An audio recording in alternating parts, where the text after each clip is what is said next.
किसान आंदोलन अब एक नए मोड़ पर पहुंच चुका है। पिछले साल 13 फरवरी से शुरू हुए आंदोलन के बाद सरकार ने इस साल 14 फरवरी को किसानों से 5वें दौर की बात की। इस बातचीत के दौरान उनसे 22 फरवरी को 36 बार बात करने की तारीख तय हुई। 22 फरवरी को शिवराज सिंह चौहान खुद किसानों से मिले। अनशन पर बैठे किसान नेता डल्लेवाल से भी मिले। इस बातचीत के बाद अब 7वें दौर की बातचीत के लिए 19 मार्च की तारीख तय हुई है। किसानों की कई मांगे हैं, जिनमें से एक अहम मांग है एमएसपी की लीगल गारंटी। इसे देने को लेकर सरकार अभी विचार कर रही है और किसान संगठन यानी किसान मजदूर मोर्चा और संयुक्त किसान मोर्चा इस मांग पर अड़े हैं। ये तो हुई अब तक की कहानी, लेकिन इस कहानी में ट्विस्ट ले आए हैं किसान नेता गुरनाम चढ़ूनी, जिन्होंने ये कह दिया है कि एमएसपी की लीगल गारंटी से जुड़ी मांग किसान संगठन जो कर रहे हैं उनसे पंजाब और हरियाणा के किसानों को नुकसान होने वाला है। देखिए वो क्या कह रहे हैं। हरियाणा और पंजाब में गेहूं और धान 100% खरीदा जा रहा है और बाकी फसलें भी 25%, 30%, कोई 50% या कोई भावांतर में जैसा कैसा सरकार हरियाणा में तो खरीद रही है, पंजाब में शायद नहीं होगा। ये 25% की मांग रख देना कि 25% आप ले लो, तो शायद उनका ये भी एक तर्क होगा, जो हमारे लोग थे, ये भी एक तर्क होगा कि अभी तो सरकार जो है वो 8-10% ही खरीद रही है पूरे देश का, लेकिन वो पूरे देश का 8-10% है। हरियाणा और पंजाब में तो धान और गेहूं 100% खरीद रही है। अगर इनकी बात मानकर सेंटर सरकार ने ये मान लिया कि ठीक है हम 25% खरीदेंगे और हरियाणा पर पंजाब का भी 25% कर दिया, कहां मरेंगे फिर? पर मसला सिर्फ गुरनाम सिंह चढ़ूनी तक सीमित नहीं रहा। ये मामला अब काफी आगे बढ़ता नजर आ रहा है, क्योंकि इसे लेकर अब किसान नेता अभिमन्यु कुहाड़ ने भी बयान जारी किया है। अब आप सुने उन्होंने क्या कुछ कहा है। पूरे देश के किसानों की 23 की 23 फसलों की 100% खरीद एमएसपी पर करवाने के लिए एमएसपी गारंटी कानून बनवाने हेतु पिछले 1 साल से एसकेएम नॉन पॉलिटिकल और केएमएम के नेतृत्व में आंदोलन चल रहा है और 14 तारीख को और अब 22 तारीख को हमारी केंद्र सरकार के मंत्रियों के साथ बातचीत भी हुई है। लेकिन बड़ी हैरानी की यह बात है कि जो लोग उन मीटिंगों का हिस्सा नहीं रहे, जो लोग उन मीटिंगों में मौजूद नहीं थे, वो दावे कर रहे हैं कि मीटिंग में क्या बात हुई, क्या बात नहीं हुई, और वो दावे भी गलत कर रहे हैं।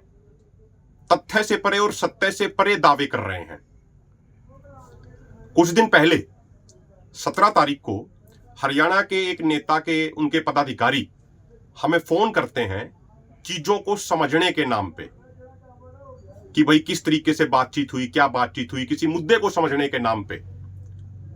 तो उनसे हमारी लगभग 13.5 मिनट की टोटल बातचीत हुई और उस बातचीत में से एक 5-5.5 मिनट की ऑडियो क्लिप बीच में से काट के उसको गलत तरीके से वे वायरल करने का प्रयास कर रहे हैं। पहले जो कार्य राजनीतिक पार्टियां ही करती थी, अब वही ये कट कॉपी पेस्ट करके गलत तरीके से पेश करने का काम कुछ किसान नेता भी करने लग गए हैं, जो राजनीति से प्रेरित है और समय समय पर राजनीति में हिस्सा लेते रहते हैं। हम आपको ये बिल्कुल क्लियर कर दें, दोनों मोर्चे जो लड़ाई लड़ रहे हैं, दोनों मोर्चों की मांग बिल्कुल स्पष्ट है कि एमएसपी गारंटी कानून बनाया जाए, देश के सभी किसानों की 23 के 23 फसलों की 100% खरीद एमएसपी पर हो, यह सुनिश्चित किया जाए। अगर कोई भी व्यक्ति एमएसपी से नीचे खरीदता है किसान की फसल को, तो उस व्यक्ति के खिलाफ, उस व्यापारी के खिलाफ, सरकारी प्रोक्योरमेंट एजेंसी के अधिकारी के खिलाफ कार्रवाई होनी चाहिए। यह हमारे देश में कानून बनना चाहिए। इस बात की हम लड़ाई लड़ रहे हैं। हमने मीटिंगों में बिल्कुल स्पष्ट रखा कि एमएसपी गारंटी कानून से हमारा अर्थ है कि देश के सभी किसानों की 23 की 23 फसलों की 100% खरीद एमएसपी के ऊपर हो। किसी भी किसान के किसी भी फसल का एक भी दाना एमएसपी से नीचे नहीं बिकना चाहिए, और अगर एमएसपी से नीचे बिकता है, एमएसपी से नीचे कोई खरीदता है, तो वो गैर कानूनी घोषित किया जाना चाहिए।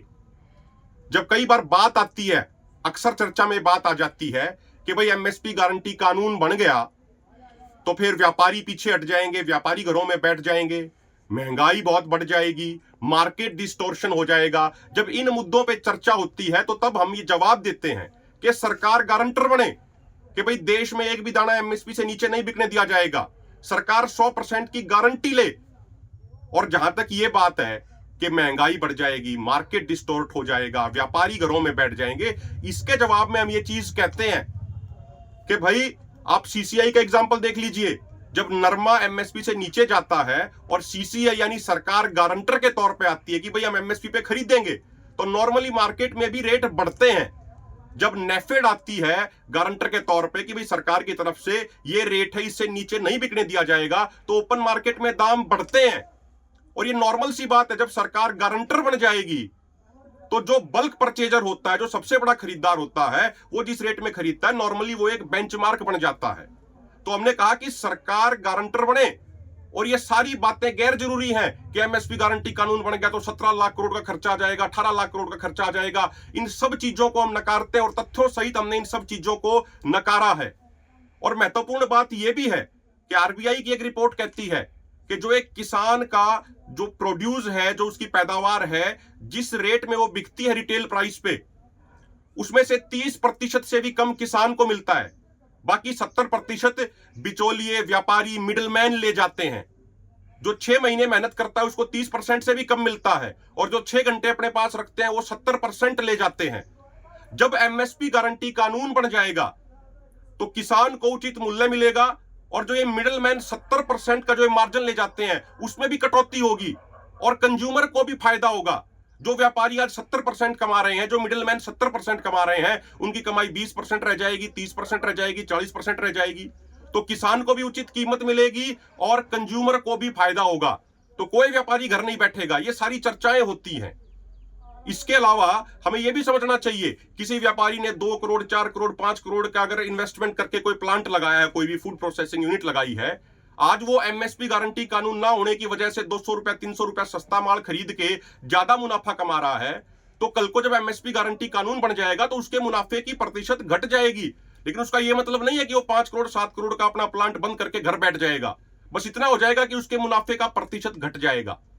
और देश के किसानों को यह भी समझना चाहिए कि जो लोग डब्ल्यूटीओ के हिमायती रहे हैं, जो लोग डब्ल्यूटीओ के पक्ष में लिखते रहे हैं, वो कभी नहीं चाहेंगे कि देश के किसानों के लिए एमएसपी गारंटी कानून बने, क्योंकि डब्ल्यूटीओ भी नहीं चाहता कि एमएसपी गारंटी कानून बने। डब्ल्यूटीओ भी नहीं चाहता कि एमएसपी रहे, किसानों को एमएसपी मिले। ये डब्ल्यूटीओ नहीं चाहता है, ये हम सब जानते हैं।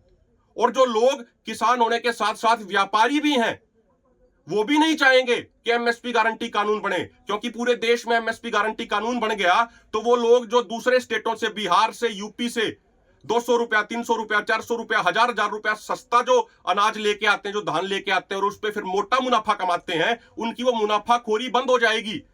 तो ऐसे जो व्यापारी हैं इस तरह के, वो भी नहीं चाहते, सेलर मालिक भी नहीं चाहते कि एमएसपी गारंटी कानून बने।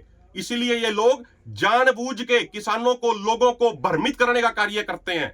ऐसे लोगों को सोचना चाहिए, अपने अंदर झांक के देखना चाहिए कि राजनीतिक पार्टियों की तरह ऑडियो क्लिप्स को, 13.5 मिनट की ऑडियो क्लिप को बीच बीच में से काट के गलत तरीके से वो पेश करते हैं।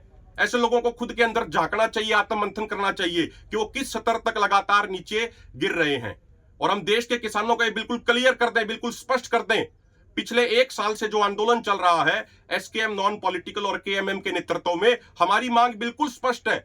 देश के सभी किसानों की 23 फसलों की 100% खरीद एमएसपी के ऊपर होनी चाहिए।